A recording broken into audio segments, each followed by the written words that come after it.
America ఇండియాకి super power ఫ్రెండా లేకపోతే అవసరానికి వాడుకునే పార్ట్నరా?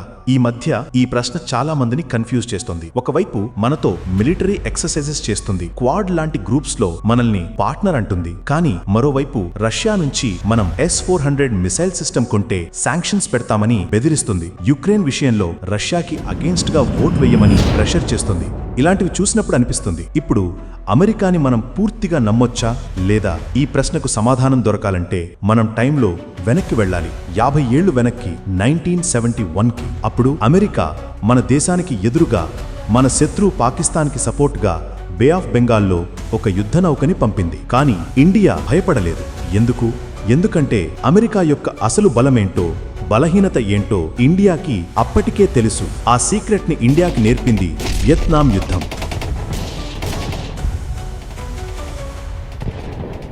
ఈ స్టోరీని అర్థం చేసుకోవాలంటే మనం 1950-60 టైంకి వెళ్ళాలి. సెకండ్ వరల్డ్ వార్ తర్వాత వరల్డ్ 2 గ్రూప్స్ గా విడిపోయింది. ఒకటి అమెరికా లీడ్ చేస్తున్న డెమోక్రాటిక్ క్యాపిటలిస్ట్ కంట్రీస్, రెండోది సోవియట్ యూనియన్ లీడ్ చేస్తున్న కమ్యూనిస్ట్ కంట్రీస్. ఈ 2 సూపర్ పవర్స్ మధ్య జరిగిన ఈ వెపన్లెస్ ఫైట్ ని మనం కోల్డ్ వార్ అంటాం. ఈ డిఫికల్ట్ టైంలో India prime minister Jawahar Lal Nehru non aligned movement అనే పాలసీని ముందుకు తెచ్చారు. అంటే ఏ గ్రూప్ లో చేరకుండా ఇండిపెండెంట్ గా మన ఇంట్రెస్ట్స్ ని కాపాడుకోవడం. ఈ డిసిషనే ఫ్యూచర్ లో మనకి ఒక ప్రొటెక్షన్ లా హెల్ప్ అయింది.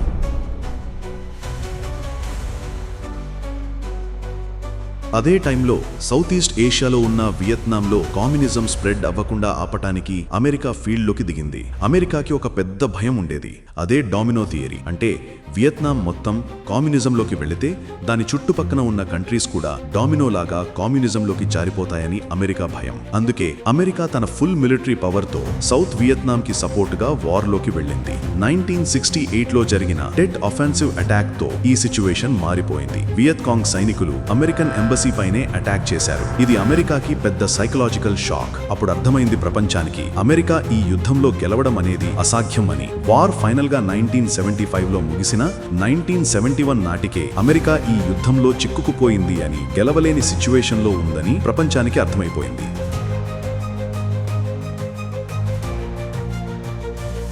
వియత్నాంలో అమెరికా ఓడిపోవడాన్ని ఇండియా చాలా క్లోజ్ గా అబ్జర్వ్ చేస్తోంది. ఈ సిచ్యువేషన్ నుంచి మన స్ట్రాటజిస్టులు 3 కీ లెసన్స్ ని నేర్చుకున్నారు. లెసన్ 1, మిలిటరీ పవర్ తోనే అన్ని అవ్వవు.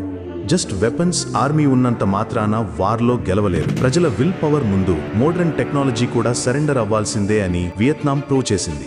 లెసన్ 2, సూపర్ పవర్స్ ని నమ్మడం చాలా డేంజరస్. ఏ సూపర్ పవర్ ని బ్లైండ్ గా నమ్మకూడదు. వాళ్ళు వాళ్ళ సెల్ఫ్ ఇంట్రెస్ట్ కే ఫస్ట్ ప్రయారిటీ ఇస్తారు అని అమెరికా యాక్షన్స్ క్లియర్ గా చెప్పాయి.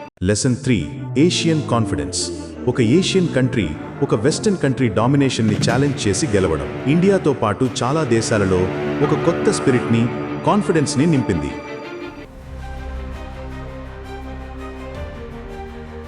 ఇండియా నేర్చుకున్న ఈ లెసన్స్ కి రియల్ టెస్ట్ 1971లో వచ్చింది. అప్పుడు పాకిస్తాన్ 2 భాగాలుగా ఉండేది, వెస్ట్ పాకిస్తాన్ మరియు ఈస్ట్ పాకిస్తాన్. ఈ రెండింటి మధ్య లాంగ్వేజ్, కల్చర్ విషయంలో చాలా డిఫరెన్సెస్ ఉన్నాయి. రూలింగ్ మొత్తం వెస్ట్ పాకిస్తాన్ చేతిలోనే ఉండేది. ప్రాబ్లం 1970 ఎలక్షన్స్ తో స్టార్ట్ అయింది. ఈ ఎలక్షన్స్ లో ఈస్ట్ పాకిస్తాన్ కి చెందిన Sheikh Mujibur Rahman's Awami league party full మెజారిటీతో గెలిచింది. కానీ వెస్ట్ పాకిస్తాన్ లీడర్స్ ఒక బెంగాలీ పర్సన్ తమని రూల్ చేయడం ఇష్టం లేక పవర్ ఇవ్వడానికి నో చెప్పారు. దీనితో పాకిస్తాన్ ఆర్మీ ఈస్ట్ పాకిస్తాన్లో బెంగాలీ ప్రజలపైన ఆపరేషన్ సర్చ్ లైట్ అనే పేరుతో ఒక భయంకరమైన మిలిటరీ యాక్షన్ కి దిగింది. స్టూడెంట్స్ ని, ఇంటెలెక్చువల్స్ ని టార్గెట్ చేసుకుని ఘోరమైన మరణ హోమం చేశారు. ఈ మారణ హోమం నుంచి తప్పించుకోవడానికి ఆల్మోస్ట్ 1 కోటి మంది రెఫ్యూజీస్ ఇండియాకి వచ్చేశారు. అప్పుడు ప్రైమ్ మినిస్టర్ ఇందిరాగాంధీ ఒక బోల్డ్ డెసిషన్ తీసుకున్నారు. వియత్నాం లెసన్ ని గుర్తుంచుకున్న ఇందిరాగాంధీ అమెరికా పాకిస్తాన్కే సపోర్ట్ ఇస్తుందని రియలైజ్ అయ్యారు.